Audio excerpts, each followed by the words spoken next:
Many folks in the Midlands spent the day cleaning up after yesterday's winter weather caused downed trees and power lines. We have team coverage tonight with crews in some of the hardest hit communities.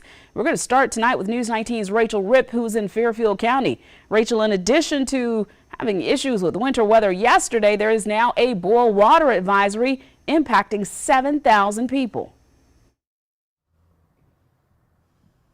That's right, Darcy. This boil water advisory includes areas like Ridgeway, Winnsboro, Jenkinsville, not Blythewood. Now, as of right now, the water is still not flowing into that reservoir in Winnsboro, and crews are still working to get that water flowing. Backups upon backups of generators and pumps are failing them. Winnsboro is recuperating after a whole day of freezing rain and snow, learning this morning that their water supply is down 70%. Winnsboro Water says power went out at the reservoir Sunday, and the switchgear that connects the generator to the water pumps stopped working.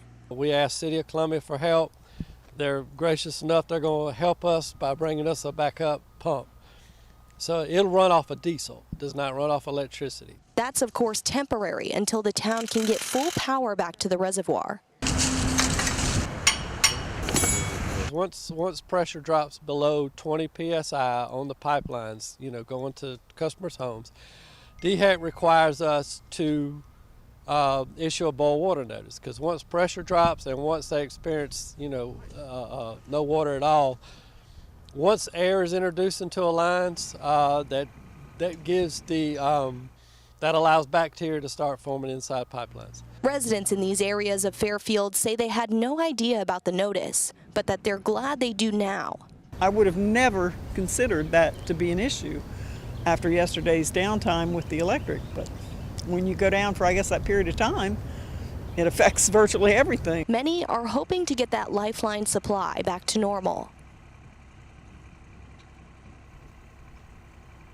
Now, according to Winnsboro's water director, he tells me that 6 of those water towers are what they deal with in Winnsboro, and 3 of those are at low capacity. Now, because of all of these problems tonight with water, with not having power, First Baptist Church is actually opening up a warming shelter for residents in Winnsboro from now until midnight this evening.